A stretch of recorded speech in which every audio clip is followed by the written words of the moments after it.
Good evening. This is the Cortez City Council work session / special meeting. Today is Tuesday, April 8th, 2025, and the time is 6:30 p.m. I'd like to call this meeting to order, and we'll start with A on our agenda, interviews for the Art Advisory Board and Library Advisory Board. Our first interviewee is Marilyn Zion. Linda? Yes, good evening, City Council.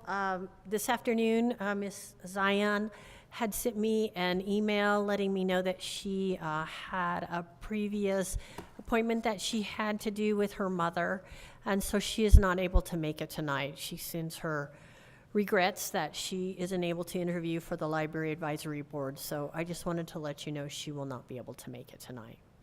Thank you. Okay, we'll move on to then our Arts Advisory Board interviews, and we'll start with Tasha. Do we have Tasha here in the audience? Is Tasha here? Nope. Okay, then we'll move on to Daniel. If you please come to the podium. We just have a set of questions for you that we'll run through, and then we'll be making a decision tonight on the Arts Committee. You can pick the taller one. Just push, make sure it's on. It should have a green. There's a push button, and then make sure it's green. Okay. All right, so then we can start with Councilmember Dober here, and we'll run down the line with the questions. Hi, welcome. Thank you. Why are you interested in serving on the Public Arts Advisory Board? I've been a resident of Cortez for about 3 years now, and I've always been active in the arts. My previous role, I built movie theaters from coast to coast for a company called the Alamo Drafthouse, and I got to meeting Eric Quiroz with KSJD, and he recommended that I get involved with the community through the arts.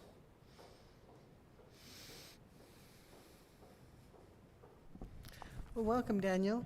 Can you tell us what perspectives and skills you will bring to the committee?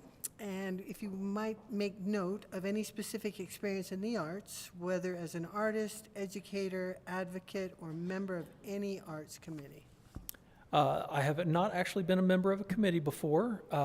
However, my experience building movie theaters and participating in supporting the arts ever since I can remember as a young child.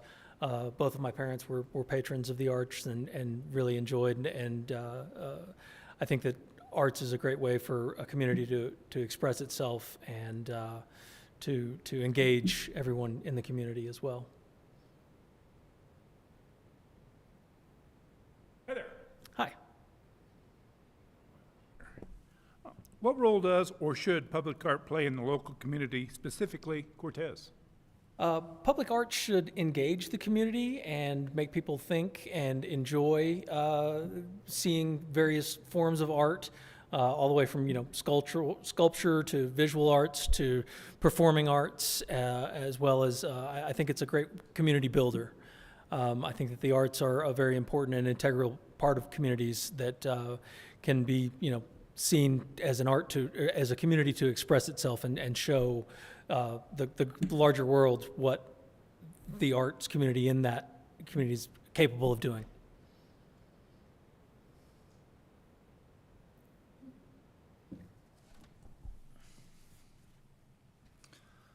Daniel, what's your vision for the arts community in Cortez specifically, and more broadly, Montezuma County?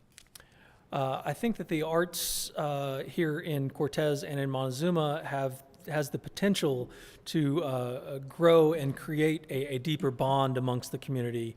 I think there's a lot of potential for various businesses to create murals and art exhibits, and even just recently helping Eric along with more screenings of movies at the Sunflower Theater, as well as the Third Thursday programming. Even though I'm not on the committee yet, we're already working towards having outdoor movie screenings and other exhibits of public arts, and I really think it helps grow community. Thank you for being here. What do you think are the biggest challenges facing the arts in general, but also in Cortez specifically? I think one of the biggest challenges facing arts is having the ability to connect with art and to see it and the opportunity to see it. And so the more that we can put out there, the more often folks are able to support those artists, which in turn supports the local economy. And that goes all the way from, farmers and ranchers who may work on art on the side, or even tradesmen, craftspeople who, weld fences during the day, but may create sculptures and have no other opportunity to show those off, or, sell and buy art within the community. All right, that's all the questions we had for you tonight. We really appreciate your interest in the Arts Committee, and we'll let you know our decision. Thank you for having me. All right, moving on in our interviews, do we have Desiree? I don't see her in the audience either, so we'll move on to Library Advisory Board interviews. Susan Montgomery.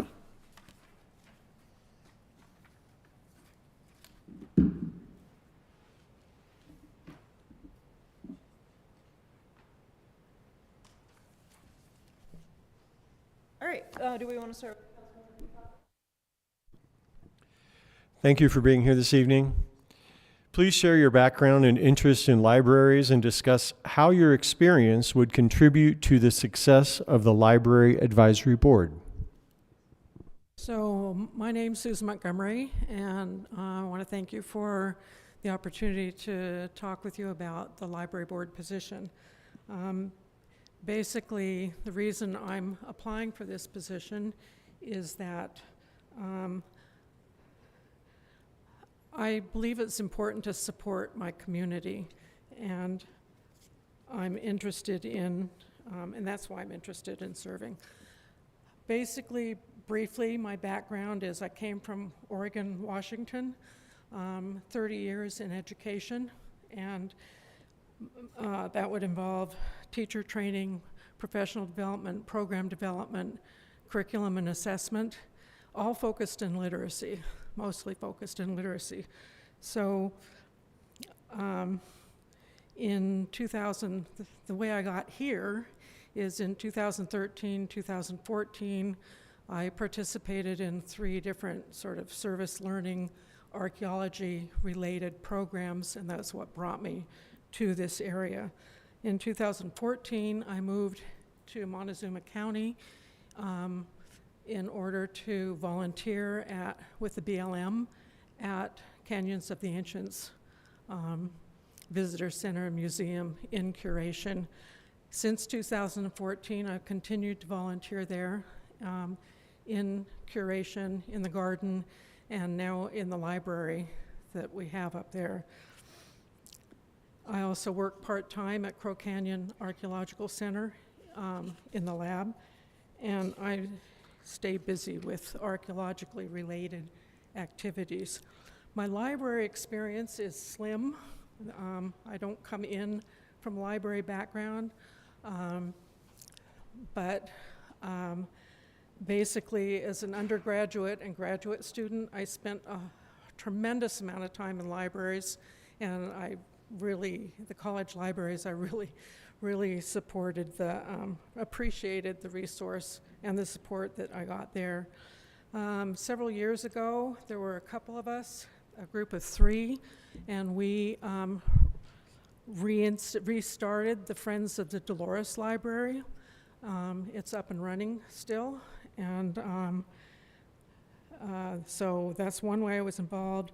And over the last 6 months, I've been working with other volunteers at the Canyons of the Ancients Museum Library.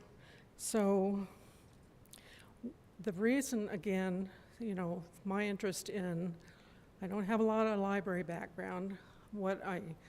My interest is, when I moved into Cortez in 2019, the library was a busy, vibrant, really welcoming place. And over the years, mostly after COVID, it became, from my perspective, sterile and uninviting. And my interest is helping supporting the new library director to get it revitalized. So that's kind of my background, my interest in the position. And I guess the only other thing I would bring to it, I could say I'm an idea person, and it's a cognitive style. If you're an idea person, you know it. Yeah, I see some nods. And what that means to me is I'm good at generating ideas, but I don't have to own them, because if you blow that one down, so I don't think that answered the question, but that's what I have prepared.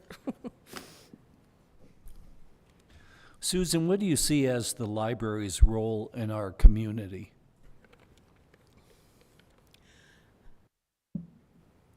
I think it should be, a resource for people to come and learn. And I've participated. I enjoy the programs, the extra stuff that the library brings. But the foundation should be good, solid collections that adhere to or that are guided by the state regulations. Thank you. Hi, Susan. How often do you visit the Cortez Public Library, virtually or in person? And what are your favorite aspects of our library? And another question, what areas do you think need improvement? And you've already touched on that, but maybe. Yeah. I haven't been there much lately at all. I did attend a workshop, writer's workshop recently, and a few speakers. I just haven't used it much digitally. I check out things from the Libby, from the digital library a lot. So what was the second part of that question? The second question is, what do you think needs improvement? I would leave that to the expert who we've hired to do that. I think that, from my own perspective, I was sitting in the back listening to a presentation, and I was looking at the books beside me, and they were Southwest Archaeology, and there were about 3 of them. And I don't know if there are more in another section, but, just off the top of my head, if those books got culled, that's what our area has, a really rich resource of Southwest archaeology. I'd like to see that, possibly. But, I would leave that to the expert and support what she needs to have done. Hi, Susan. And can you tell us, have you served on any boards or committees before? And if so, what was your role? As a young adult, I was served in as sort of what would be equivalent as the president of a local pony club. Moving here, I was on the Colorado Archaeological Society local chapter for 3 years. Was president for 2, cast rep for 1. Been on the SCCA board, that's the Friends group for Canyon of the Ancients National Monument, and was for recently on the rec. It's not the advisory board, but the rec center has they called it a user group. I was on that for a while. Hi. How would you engage with community members to understand their needs for the library? Well, I don't know that would be me that would do that, but I think there needs to be what we would call a needs assessment, and looking at stakeholder groups and asking the community what their needs are.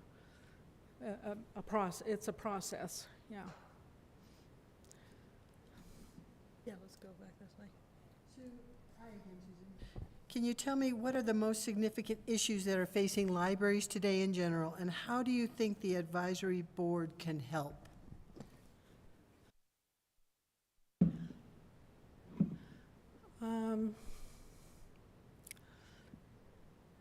I think that there are some pressures from libraries these days, and I would leave that to, again, guidance from the director.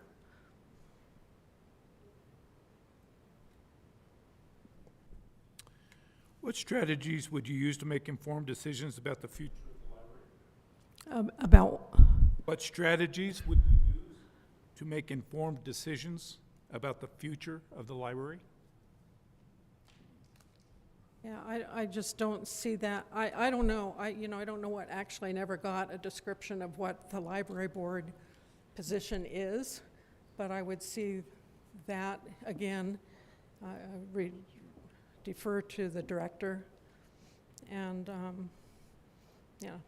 wouldn't be my role to make those, but, helping and giving her feedback. Sure. Well, thank you so much for your interest and being here tonight, Susan. Thank you.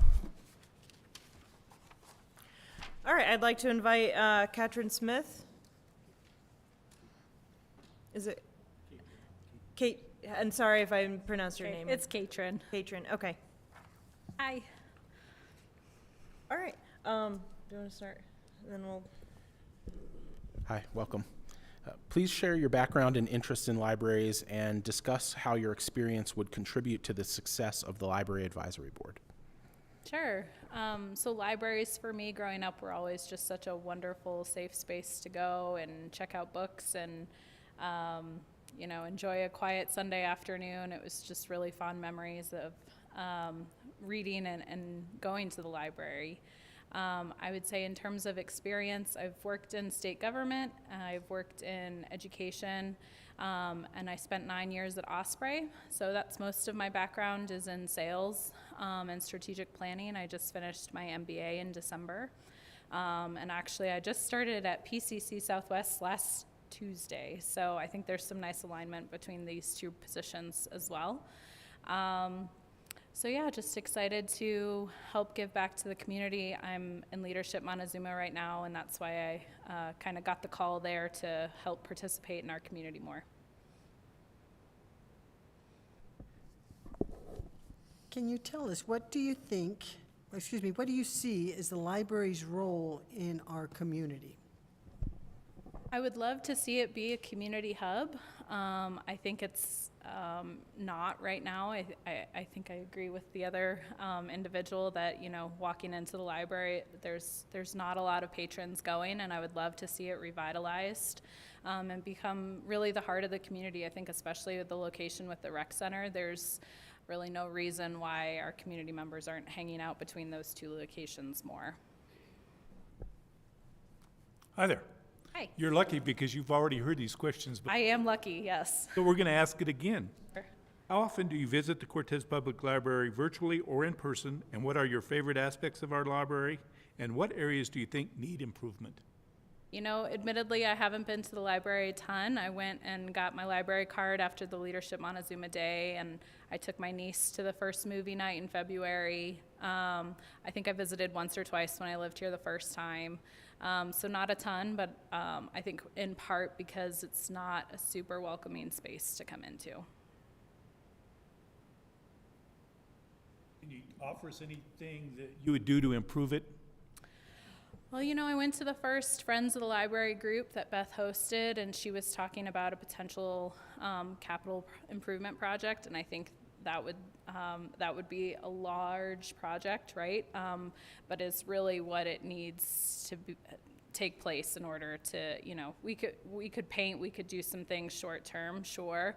I think the master gardeners were there, and aesthetically they can do some things too. So there are certainly some short term things. I'd love to see, senior high school students in art classes come and do a mural on the wall or something. I don't know. But I think Beth is doing a lot with programming, which will help. It'd be great to see some nonprofits utilize the conference rooms and just, have it be, it doesn't all have to be library focused, right? It can just be that space for community to come and gather. Caitrin, have you served on any boards or committees before? And if so, what was your role?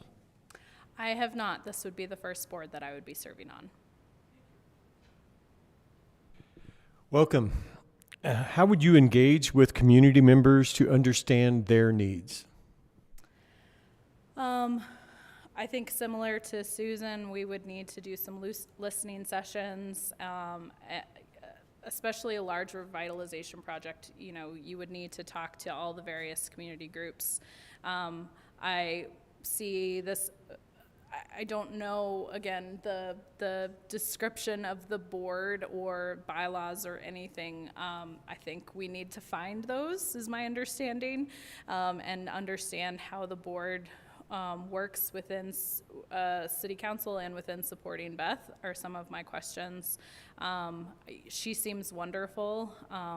Again, she's the expert. I kind of want to support her. But being an extra set of ears to hear from the community what they're looking for in the library is where I see that kind of support filling in.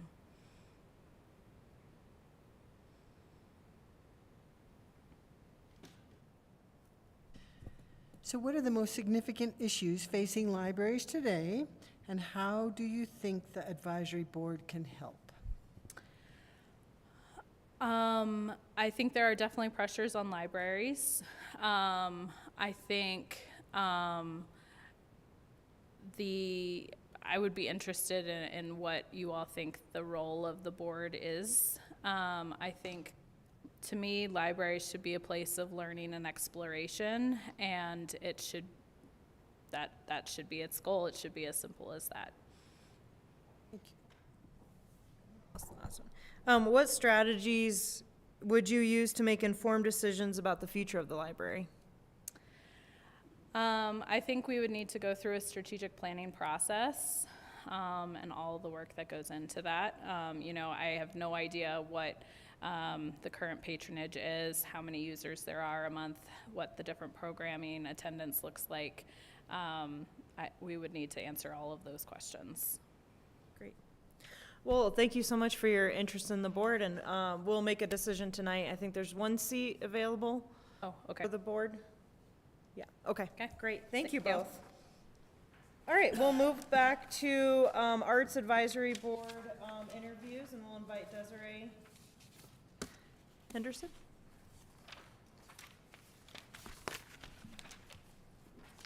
Hi, thank you. All right, so we just got a set of questions we'll run through with you, and we'll start with Councilmember Keybober. Welcome. Thank you. Why are you interested in serving on the Public Arts Advisory Board? I am interested in serving on the board because I believe that the arts are a great connector in our community and in communities in general. And I think that they're a great way to spur economic development through different initiatives, events, fundraising, grants, beautification initiatives. So I think that there are many opportunities for youth engagement, which is something that I'm particularly impassioned about. So those are the main reasons. And I think it's just a great way to bring the community through the arts.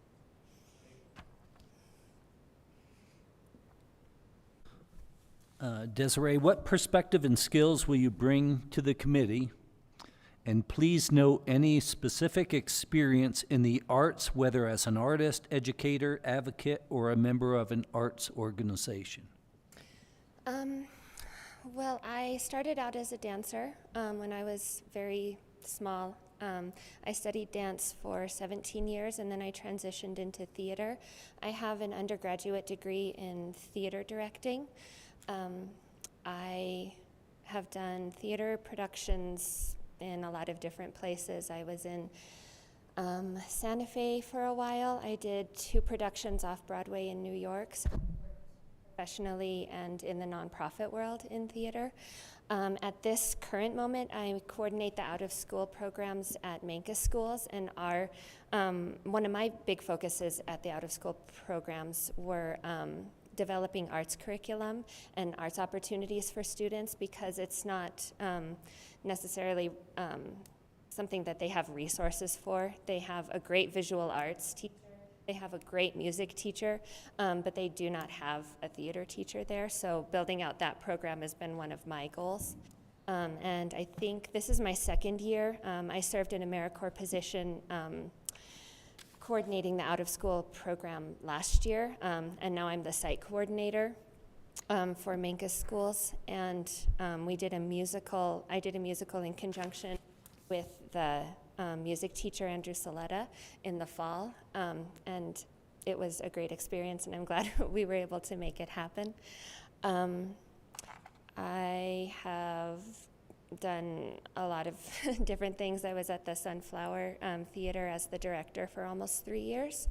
I've worked with the Durango Arts Center. I'm on the play selection committee for the 10-Minute Play Festival. I'm on the programming, one of the programming committees for the theater over there. So I've acted over there. I've done some directing over there.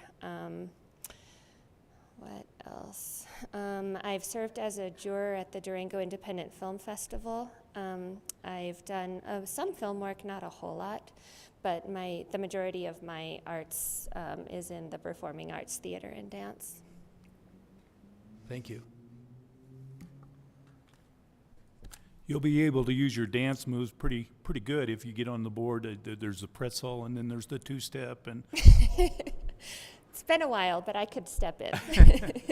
what role does or should public art play in the local community, specifically Cortez? Like I said, I think it's just a great way to bring people together. When people have differing views about all kinds of different things, politically, religious, all kinds of things, the arts really do bring people together. I also think that there's a lot of opportunity to spur economic development through the arts here.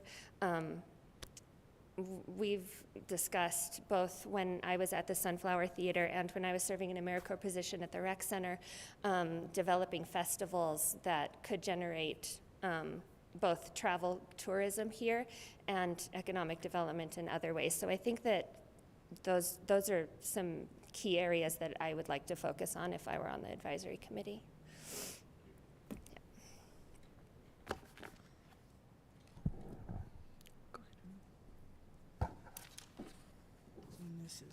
This is number 4, yeah. So, hi. Hi. What is your vision for the arts community in Cortez specifically and more broadly in Montezuma County? One of my big focuses is youth engagement. I really think that getting youth involved in the arts, in a wide range of arts, visual, performing, cultural arts, it really develops communication skills and leadership skills. So I feel like it's a great way to empower youth to become community leaders. So that's one particular vision that I have for it. I know I've said it a couple of times, but I really feel like developing the arts in this community, and particularly if we were to become recognized on the state level, we could get a lot of funding to come into the area. So I think youth engagement and really bolstering our economic development in the area are key pieces that would be good for the advisory committee. It's on. Yeah. Hey, Desiree. Hey. What do you think are the biggest challenges facing the arts in general, but also specifically Cortez? Resources. Resources is a big one. I think we have great human resources here.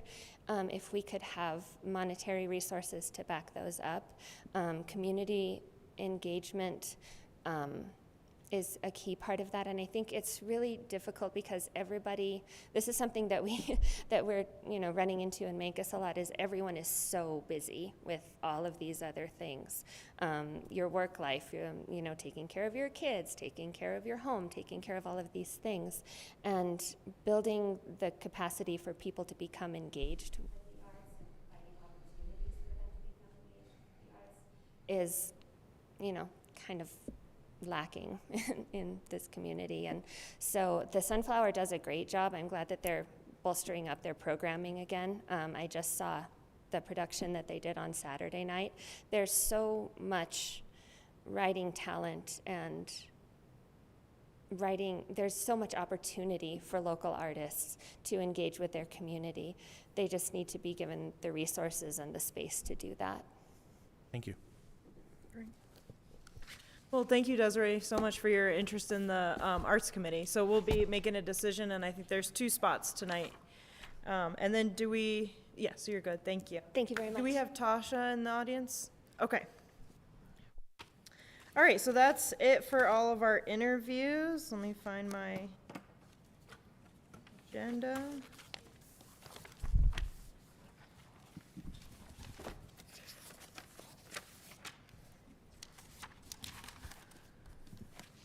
Okay, we will move on to B on our agenda, general council discussion. Does any council member have any topics they'd like to bring up to the group, or? Okay, go ahead. So I'm a little bit concerned about our ordinance that we recently passed on February the 11th. That's ordinance number 1332, series 2025, that gave us a 6-month moratorium on Proposition 122 in order, the one that's on natural medicine, in order for us to pursue it.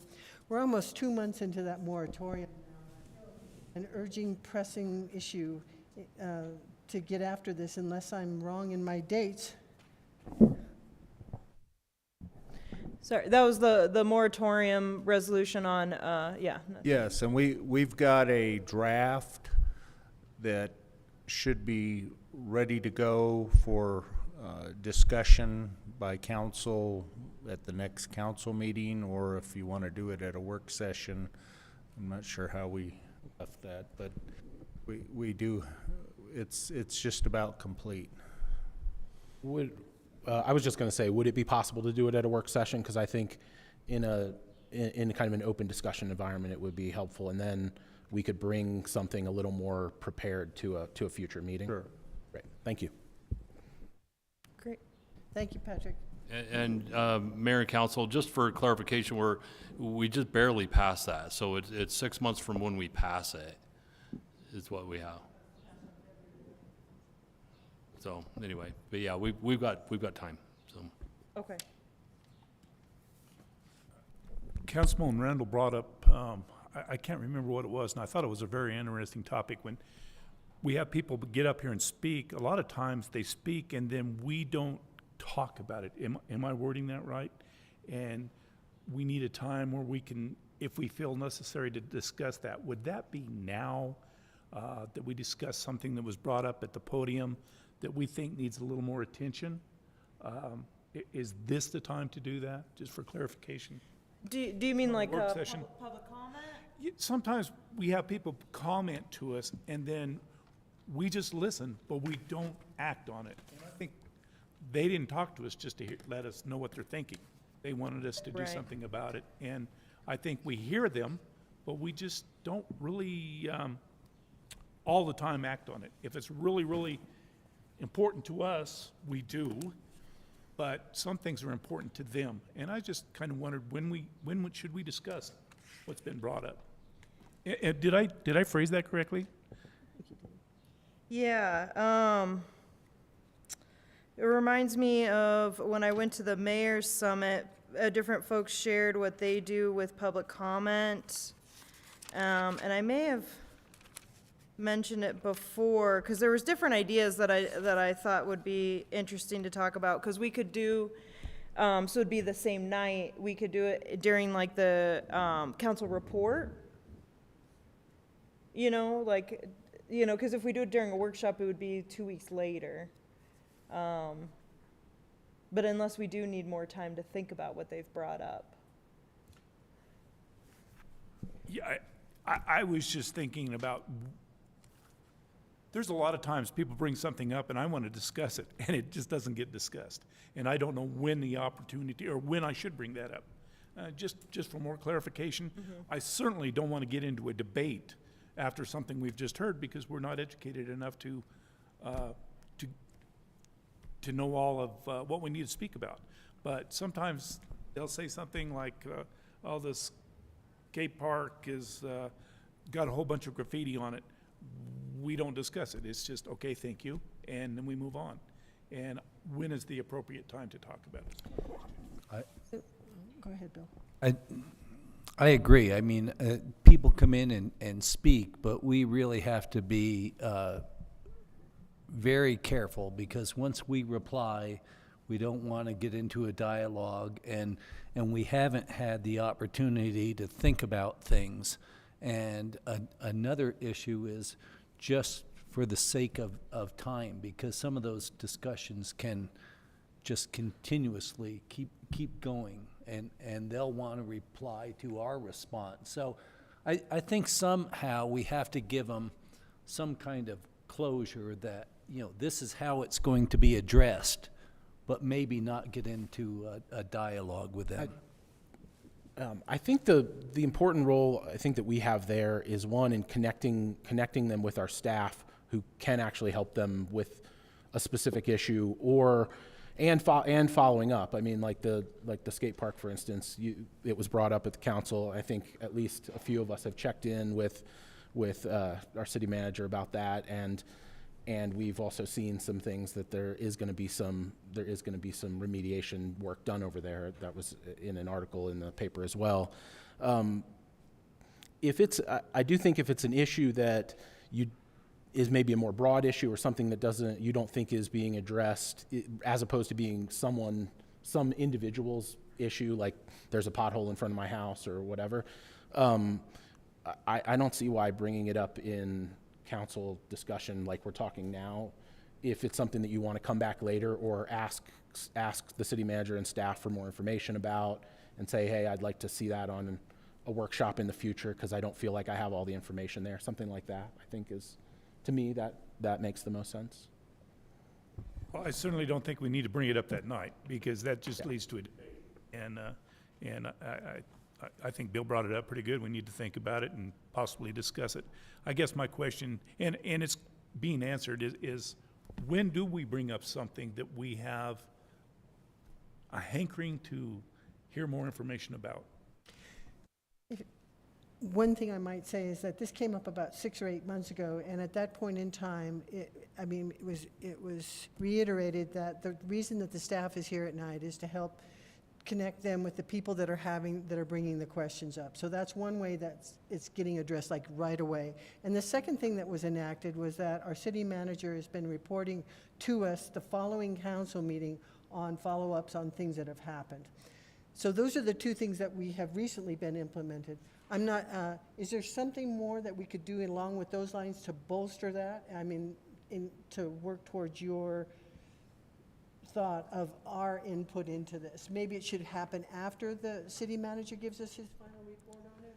Or? I don't know that we need to even address every issue. It's just I didn't know when it was appropriate to talk about something that was said. And I was just asking the question, when is it appropriate for me to say, hey, I think we need to think about this a little more, we need to do a little bit more about it. What has been done? Has any other council members, because of the way things are, we can't speak to each other outside of council. And so I don't know what Robert's done, I don't know what Matt's done, I don't know who they've seen, and it would be kind of nice to know. And so when do I bring that up to find that out? I just want to say that I really fully support what Robert and April just said. I do think that we do have mechanisms in place, and I think that, for example, I think it was earlier today or yesterday, Drew reported back on the CDOT conversation. I think that's a really good example of follow-up. This is what happened after the last meeting, right? And in terms of timing, I think that this might be the right place and the right time. It's like the perfect example, and allow Drew or Patrick or whomever to speak even more if we have those lingering questions. I'm not sure when else would be most appropriate. I think now, this time would be the best. But I think that, as April said, I feel like we have put some things in place over the last 6 or 8 months, and to me they seem to be fairly effective. They certainly, I feel better informed than I was before. So one of the ideas I had was having the mayor or the chair summarize public comment during, it said at the workshop update. Yes, okay, at the end of the meeting when we do our board reports and I do a summary of the workshop, I could summarize public comment then as well, and then maybe we tag that as like, hey, can we get an update like at the next meeting, or I could bring up those public comments again at the next meeting, like this time period during council discussion, and see if there's any kind of lingering information we need. And then that way would be follow-up. I guess, would that be an appropriate time, as if I give an update on the workshop and an update on public comment, to like kind of have a discussion amongst us? That way Yeah. we're not doing it like right when someone's commenting. It's like near the end of the night where we're just summarizing and then sharing our thoughts. Yeah, I think that's quite appropriate, and the more we can do public business like that in public, I think the better. But also, maybe to answer one more piece of what Councilmember Spruill brought up, if there is something that council wants to know more about, and the skate park was talked about there, if council ever needs or wants something like that, let me know so that we can arrange it, and either I'll do it or the appropriate staff member will do it. If it's a burgeoning issue that I think we need to talk more about, or you think we need to talk more about, absolutely. That's what we're here for, is to provide you. But also, we fully recognize that by talking to the council, we're by extension talking to the community, which is, we seek opportunity to do that. I guess one more thing I want to add to what Bill said about that back and forth with somebody that doesn't make sense to me at all to engage in that. But then also legally, I think that doesn't make sense. We need to slow down, think about, the issue and not respond, because that's not, public comment's not the place where we're making decisions. And we shouldn't show our, leanings one way or the other. It's one thing to ask questions that maybe further inform what's been said to us, but I just feel like it could be a legal nightmare to have that back and forth without structure.